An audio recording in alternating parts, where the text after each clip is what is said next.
Hi guys, today we're going to talk about rock layers and continue our discussion with adding two new pieces. We're going to talk about faults and igneous intrusions. Let's review from yesterday. Remember that rocks get laid down in these horizontal layers when a stream slows or stops. And we know that the oldest layer is the first layer that got laid down. So if we're looking at a rock outcrop like this one, we know that A is going to be the oldest rock and F is going to be the youngest rock because it's at the top. Now, if we add to that idea, we're going to take that same idea and we're going to talk about faults. Now, what a fault is a cut in the rock. And when it slices the rock, it'll displace the rock like so. A is still the oldest rock because technically it's still at the bottom. And F is still the youngest rock.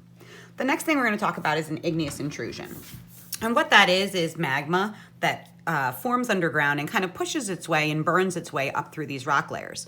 And it'll have these little tiny contact metamorphism hairs, I like to call them, or magical whiskers. And what that means is that A, when it came in contact with the magma, it got burned.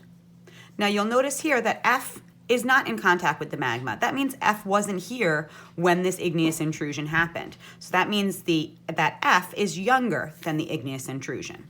But A, B, C, and D, and E, they all got burned by the igneous intrusion. So they had to already be there, which means they had to be older. Now let's talk about something that's really, really tricky.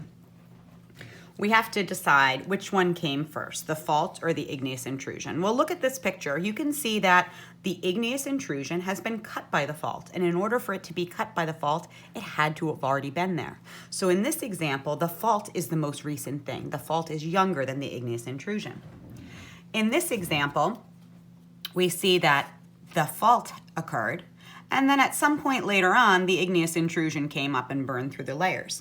In this example, the igneous intrusion is uncut, which means it showed up after the fault. So in this example, the igneous intrusion is younger than the fault.